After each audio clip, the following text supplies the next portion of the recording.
ऐसा क्यों होता है?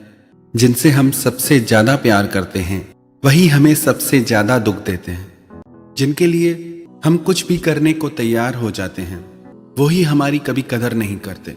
आपने कभी गौर किया है इस बात पे, जिसमें आपका जितना ज्यादा अटैचमेंट होगा वहां से हमारे दिल को बहुत जल्दी चोट लगती है, वहां से हम बहुत जल्दी हर्ट हो जाते हैं। इसका सबसे बड़ा कारण यह है कि हम उनसे बहुत ज्यादा अपेक्षाएं कर लेते हैं, आशाएं कर लेते हैं, बहुत सारी एक्सपेक्टेशंस हो जाती हैं हमें उनसे, क्योंकि हम उन्हें अपनी खुशी, अपने सुख का कारण मान लेते हैं। हमारा सुख दुख उनसे ही जोड़ लेते हैं कि यही तो मेरे अपने हैं। जितना ज्यादा हम किसी में मेरे का भाव जोड़ लेंगे कि ये मेरा है, उतना ज्यादा उसके साथ अटैच हो जाएंगे, उतना ज्यादा हम उसके साथ दुखी सुखी होते रहेंगे। महाराज भर्तरी को अपनी रानी से बहुत प्यार था, बहुत ही ज्यादा प्यार था। रानी की प्रसन्नता के लिए राजा कुछ भी करता था। एक दिन उनके पास एक संत आया। उस संत ने आके एक फल राजा को दिया और कहा कि राजा, ये फल मुझे हिमालय में तपस्या के समय प्राप्त हुआ है, ये अमर फल है। इस फल को खाने से आप चिरंजीवी हो जाओगे, आपकी आयु बहुत बड़ी हो जाएगी। राजा को अपनी रानी से बहुत स्नेह था, बहुत प्रेम था। राजा ने वह फल अपनी रानी को दे दिया, पर उसकी रानी का प्रेम एक घुड़साल के साथ था। उसने वो फल घुड़साल को दे दिया, पर घुड़साल का प्रेम एक वैश्या के साथ था। उसने वो फल वैश्या को दे दिया। जब वैश्या को वो फल मिला तो वैश्या सोचने लगी कि मैं ज्यादा जी के क्या करूंगी, पाप ही करूंगी। इससे अच्छा तो हमारा राजा बहुत धर्मात्मा है, मैं उसको जाके ये फल दे देती हूँ। वह वेश्या वो फल लेके वापस महाराज भर्तरी के पास आ गई। महाराज भर्तरी वो फल देख के बहुत आश्चर्य से भर गए। उन्होंने पूछा कि ये फल तेरे पास कैसे आया? उसने बताया कि आपके महल में एक घुड़साल रहता है, उसका मुझसे बहुत प्रेम है, उसने मुझे ये फल दिया। राजा ने घुड़साल को बुलाया। घुड़साल ने बताया कि आपकी रानी ने मुझे ये फल दिया।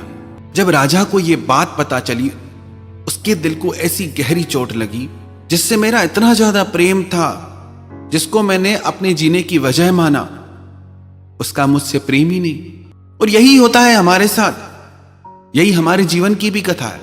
हम जिनके पीछे मरते हैं उन्हें हमारी परवाह नहीं होती।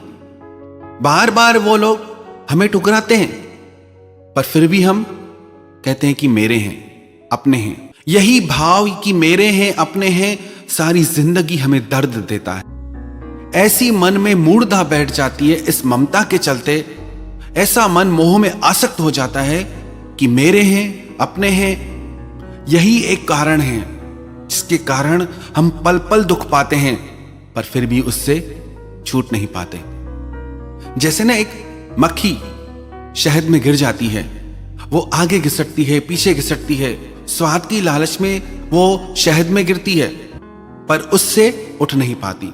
बहुत निकलने की कोशिश करती है, पर स्वाद में उसको ऐसा रस आता है कि वो उसी में ही मर जाती है।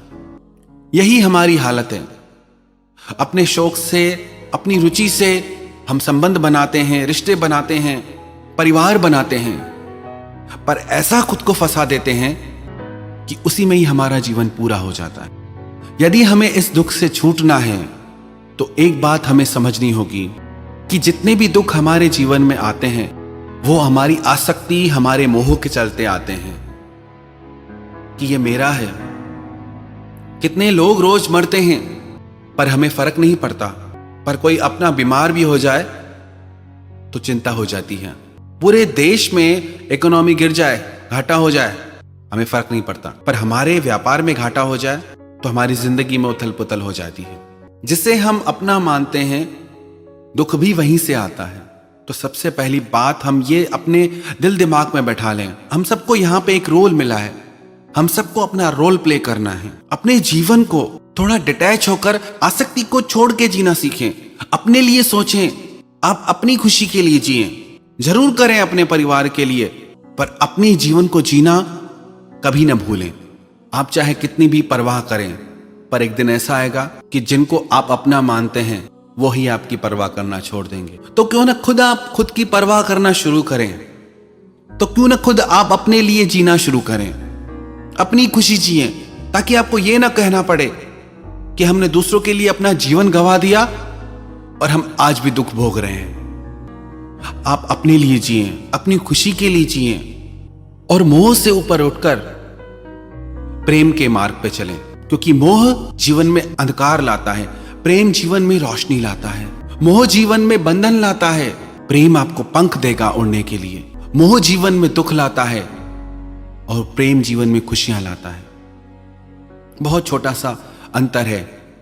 मोह में बहुत आशाएं होती है, प्रेम में कोई आशाएं नहीं होती। मोह हमेशा मांगता है कि मुझे दो और प्रेम हमेशा लुटाने के लिए तैयार रहता है। तो मोह का मार्ग छोड़कर प्रेम के मार्ग पे चलें, आनंद के मार्ग पे चलें।